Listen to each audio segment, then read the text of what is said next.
আসসালামু আলাইকুম বন্ধুরা, স্মার্ট মোবাইল সলিউশন বিডি চ্যানেলের পক্ষ থেকে আপনাদের সবাইকে স্বাগতম। ইউএফআই ডিভাইসের লেসন নাম্বার 15-এ আপনাদের সবাইকে স্বাগতম। ইউএফআই ডিভাইসের পার্ট নাম্বার 15 যেটা সলিউশন ছিল, কোশ্চেনটা ছিল what is the difference between factory reset and erase. বন্ধুরা, আমি কোশ্চেনটা আবার আপনাদের বলে দিচ্ছি। What is the difference between factory reset and erase. আমরা ইউএফআই ডিভাইস দিয়ে যারা কাজ করি তারা এখানে দুইটা অপশন পাই।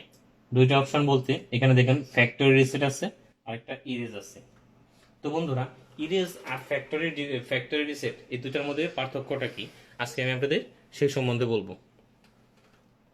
তো সেই সম্বন্ধে বলার আগে আমি একটা জিনিস বলতেছি। ফ্যাক্টরি রিসেট সম্বন্ধে আমরা মনে হয় সবাই অবগত। ফ্যাক্টরি রিসেট মানে কি, যে ফোনটার সেটিং যেটা ছিল সেটা নতুন করে তৈরি করা। কিন্তু আমাদের ক্ষেত্রে এখানে ফ্যাক্টরি রিসেট যেটা হলো, শুধুমাত্র ইউজার ডাটা যেটা ছিল, ইউজার ডাটা বলতে আমরা বুঝি যে একটা ফোন রান হতে যে প্রোগ্রামটা দিয়ে থাকে সেটা হলো ইউজার ডাটা। সেই ইউজার ডাটাকে যখন আমরা ফরম্যাট করতে যাব সেক্ষেত্রে শুধুমাত্র ফ্যাক্টরি ইরেজ দিলেই ফরম্যাট হয়ে যাবে।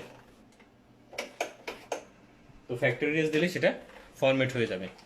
আর যদি আমরা ফ্যাক্টরি ইরেজ বাদ দিয়ে ফ্যাক্টরি রিসেট বাদ দিয়ে ইরেজ দিলে কি হবে জিনিসটা, যে আমাদের ফোনে এ টু জেড যা যা আছে, বুট 1 বুট 2 plus RPM plus user data সব ডিলিট হয়ে যাবে। তো বন্ধুরা, এখানে যে বিষয়টা হলো আমি আপনাদের বলতেছিলাম, তো তো ইউজার এরিয়া সম্বন্ধে আপনাদের যথেষ্ট ধারণা দেওয়া হলো। ওকে। তো বন্ধুরা, তো যেটা বলতেছিলাম ফ্যাক্টরি রিসেট আর ইরেজ, যখন আমরা এখানে ইরেজ দিলে পরে যেমন ফ্যাক্টরি রিসেট দিলাম, এখানে দেখেন আমার অ্যান্ড্রয়েড সিস্টেম ইনফো দিয়ে আছে। যখন আমি এই আইসিটা ডিটেক্ট করলাম, ফার্স্টে ডিটেক্ট করার পর ফ্যাক্টরি রিসেট দিব। তো ফ্যাক্টরি রিসেট দিলে কি হবে, আমার এখানে অ্যান্ড্রয়েড সিস্টেম ইনফো যেটা দিয়ে আছে, যেমন J100S বা এটা এই ফাইলে ফ্ল্যাশ করছি, এটা চলে যাবে। দেখুন বন্ধুরা, আমি দেখাচ্ছি। এই যেমন ফ্যাক্টরি রিসেট দিলাম, ফ্যাক্টরি রিসেটের জন্য কিছু সময় ওয়েট করতে হবে, কিছু সময় ওয়েট করলে সেটা রিসেট হয়ে যাবে।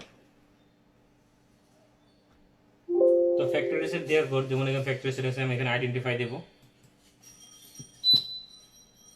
দেখুন বন্ধুরা, এই ফোনটার মধ্যে যে ফাইলটাতে আমি ফ্ল্যাশ করছিলাম স্যামসাং J100, সেই ফাইলটা এটার মধ্যে দিয়ে নিই। তার মানে হলো এটাই, যখন আমি ফ্যাক্টরি রিসেট দিব তখন সেটা থেকে যে ফোনের যে ফাইলটা ছিল সেটা ইরেজ হয়ে যাবে, মানে ডিলিট হয়ে যাবে। তখন আমি নতুন ফাইল দিয়ে ফ্ল্যাশ করে ফোনটা আবার রান করতে পারবো। তো বন্ধুরা, আর ইরেজ বলতে যেটাকে বোঝানো হচ্ছে, ইরেজ বলতে এখন যদি আমি ফ্লাশ করি বা এটাকে যদি রিপেয়ার করতে যাই, সেক্ষেত্রে আমার বুট 1 বা বুট 2 দরকার হবে না।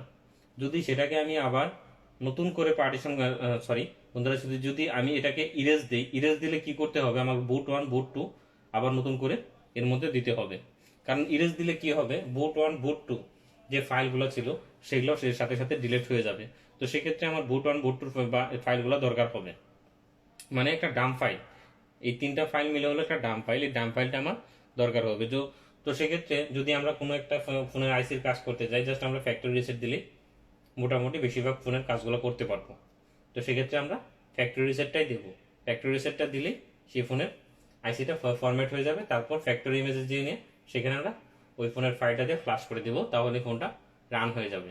আর যদি দেখা যায় কিছু কিছু ফোনের ক্ষেত্রে প্রবলেম করে, তখন সেক্ষেত্রে আমরা কি করব, এখানে ইরেজ দেব।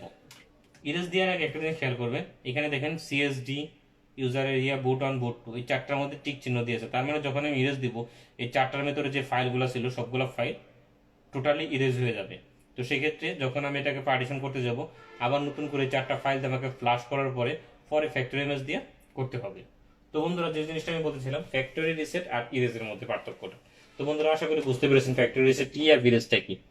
ইরেজ দিলে পরে আপনার ডাম্প ফাইল সহ নষ্ট হয়ে যাবে, মানে নতুন করে আপনাকে সেটাকে ডাম্প ফাইল দিয়ে আবার পার্টিশন করে পরে কাজ করতে হবে। আর যদি ফ্যাক্টরি রিসেট দেন, তাহলে শুধুমাত্র ফোনের ভিতরে যে ফ্রেমওয়্যার ভার্সনটা দিয়ে আছে, মানে যে সফটওয়্যারটা ইনস্টল করা আছে, শুধুমাত্র সেই সফটওয়্যারটা নষ্ট হয়ে যাবে, সেটাকে আবার সফটওয়্যার করে দিলেই হয়ে যাচ্ছে। তো বন্ধুরা, আশা করি কোশ্চেন নাম্বার 15-এ, মানে 15 নম্বর কোশ্চেনে যে আমার কোশ্চেনটা ছিল সেই অ্যান্সারটা আপনারা ভালো করে বুঝতে পেরেছেন। তো আশা করি এভাবে আপনারা কাজগুলো করতে পারবেন। তো ফ্যাক্টরি রিসেট আর ইরেজ সম্বন্ধে যে আপনাদের প্রবলেমগুলো ছিল, আশা করি আমার এই ভিডিওটা দেখার পরে আপনাদের এই প্রবলেমটা সলভ হয়ে যাবে। তো আমার সাথে তখন থাকার জন্য ধন্যবাদ। সবাইকে আমার পক্ষ থেকে আন্তরিক শুভেচ্ছা অভিনন্দন। যদি আমার ভিডিওগুলো ভালো লাগে তো তো লাইক কমেন্ট ও শেয়ার করবেন। ধন্যবাদ আমার সাথে থাকার জন্য। নেক্সট ভিডিওর জন্য সকলকে